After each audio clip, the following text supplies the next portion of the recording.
आज की press conference का एजेंडा जो है, मुद्दा और मकसद जो है वो ये है कि 6 months आर ऑलरेडी गॉन। जो यहाँ के एमएलए साहब ने वादे किए थे, जो कमिटमेंट्स उसने ड्यूरिंग मैनिफेस्टो किए थे, ड्यूरिंग इलेक्शन कैंपेनिंग किए थे, वो ये थे कि मैं बेस्ट से बेस्ट हेल्थ केयर सिस्टम दे दूंगा सोपोर के लोगों के लिए। बट सरप्राइजिंगली आज मेरे पास एक मैसेज आ गई कि सोपोर हॉस्पिटल जो है is being now attached to GMC Baramulla. It's a wake up call for all of us, it's a wake up call for all सोपोरियंस।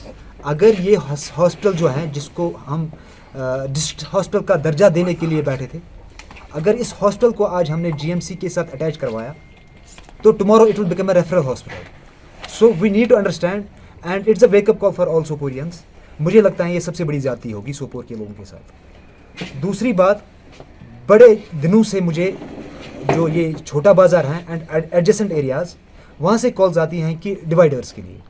Dividers में बड़ी पॉलिटिक्स हो गई। मुझे समझ में नहीं आता है कि अगर हम हमारा इस वक्त इलेक्टेड रिप्रेजेंटेटिव हैं, क्या जुगलबंदी है उनको ये इनके साथ, जो यहाँ के आला हुकाम हैं उनके साथ क्या जुगलबंदी है, क्यों नहीं ये डिवाइडर्स को रिमूव कर रहे हैं। अगर डेमोक्रेसी का मतलब होता है, जमहूरियत का मतलब होता है is the people, by the people and for the people, मुझे नहीं लगता है फिर यहाँ पे डेमोक्रेसी है, यहाँ पे जमहूरियत है। क्यों नहीं मुझे लगता है जमहूरियत है? क्योंकि एक डिवाइडर को हटाने में आप 6 महीने अगर लगा रहे हो तो वहाँ के जो दुकानदार हजरात हैं, वहाँ के जो शॉपकीपर्स हैं, तुम चुना 10 लाख करांगी हैं, तो ये एक बहुत बड़ी जाती है। अच्छा, वाटर सरकास्टी की बात करूँगा, आप चक्रोडे खान की हालत देख लीजिए, आप गौसिया कॉलोनी की हालत देख लीजिए। पानी है नहीं, जो कि एक बेसिक नेसेसिटी है। अगर एमएलए साहब सोपोर के जो हैं, इरशाद साहब, वो अगर बेसिक नेसेसिटीज फराहम नहीं करवाना चाहते हैं तो फिर कौन सी बात है, फिर आप असेंबली में क्या कर रहे हैं। मोस्ट इंपॉर्टेंटली जंगे रोड्स की आप बात करो, देखो आप जंगे रोड्स की हालत क्या है, रोड्स आर इन कंप्लीट शैम्बुल्स। आप संग्रामा की बात करो, संग्रामा रोड्स बिल्कुल शैम्बुल्स में है। अच्छा, जो बड़ा इंपॉर्टेंट चीज़ है, आज आप देखो Sopore has become now a concrete jungle of street vendors. All दो स्ट्रीट वेंडर एक्ट 2014 में जो मोदी जी ने पास किया था, पार्लियामेंट में जो बिल पास हो गई थी 2014 में, तो उसमें यह लिखा गया था right to earn livelihood is your fundamental right, I accept it. But at the same point of time street vendors को जब तक आप रिहेबिलिटेट नहीं करोगे, तब तक जो आप ये कंजेशन और डीकंजेशन की बात असेंबली में कर रहे हो, जो आपका रिसेंटली बिजनेस सेशन चल रहा था वहाँ पे असेंबली में, आपने बोला था कि वहाँ पे डीकंजेशन है, गाड़ियाँ जो हैं डिवाइडर्स पे चढ़ती हैं।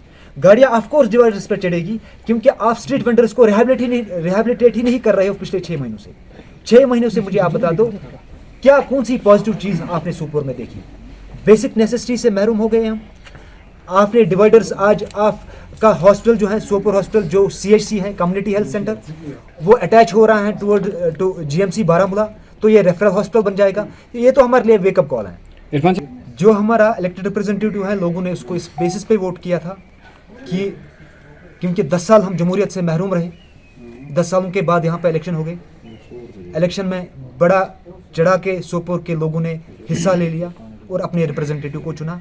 लेकिन कुछ एक्सपेक्टेशंस की वजह से, जो लोगों को एक्सपेक्टेशन थी इस गवर्नमेंट पे, 12 गैस सिलेंडर्स, बिजली मुफ्त,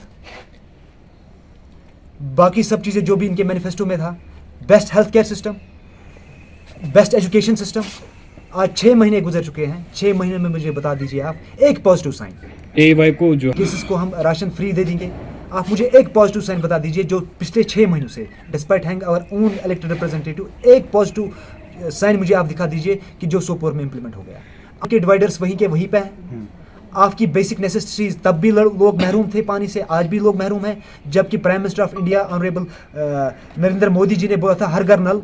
आज देख लीजिए हर घर नल कहाँ पे है। आज आर्टिफिशियल इंटेलिजेंस का ज़माना है। इवन कि हिंदुस्तान ने एक बड़ा मुल्क है, चंद्रयान को भेजा, लेकिन हम सोपोर के लोग अभी भी बेसिक नेसेसिटी से महरूम हैं। इरफान साहब, ये वक्फ बिल की जहाँ तक बात है, आपको ये समझना चाहिए, we are a Muslim majority state, despite we have 52 numbers in assembly Muslim MLAs। कोई स्ट्रांगली उन्होंने इस पर बात नहीं की, कोई स्ट्रांगली उन्होंने इस पर कोई रेजोल्यूशन पास नहीं किया। इवन कि स्पीकर साहब ने भी, स्पीकर साहब, आज आप हाइट ऑफ थिंग्स देख लीजिए इस गवर्नमेंट की, कि स्पीकर साहब जो हैं असेंबली का, वो बता रहे हैं कि मैटर इज इन सब जुडिस। आपको ये बात समझनी चाहिए। और नेशनल कॉन्फ्रेंस के जो जहाँ तक MLAs की बात है, वो वहाँ पे प्रोटेस्ट कर रहे थे लेकिन उनका जो चीफ मिनिस्टर साहब था और जो पार्टी प्रेसिडेंट नेशनल कॉन्फ्रेंस का था किरण रिजिजू को आप जानते होंगे, he is the member parliament who presented Waqf bill in the parliament, और उनको आज वो ट्यूलिप गार्डन में वेलकम करने के लिए गए। तो आपको समझनी चाहिए ये बात कि हाइट कहाँ तक हो गई है। जी बहुत किए थे इनने, तो उनसे यू टर्न ले लिया। वादे तो ये भी हो गए थे कि जो प्रिजनर्स बाहर हैं हम उनको वापस लेके आ जाएंगे। वादे ये भी किए गए थे कि 12 गैस सिलेंडर्स हम आपको फ्री दे देंगे। वादे ये भी किए गए थे कि हम 200 यूनिट्स बिजली फ्री दे देंगे। इन 3 चीज़ों में से मुझे बता दीजिए कोई एक चीज़ उन्होंने किया। It's a blatant lie. Even की ने बड़ी कमिटमेंट्स की थी लोगों के साथ। ये तो बहुत ज़्यादा ट्रस्ट डेफिसिट है, इस गवर्नमेंट के साथ बड़ा ट्रस्ट डेफिसिट है। और ये रूलिंग में बैठे हैं, हम अपोजिशन में बैठे हैं। रूलिंग का मतलब होता है कि इनको आज जवाब देना है लोगों को।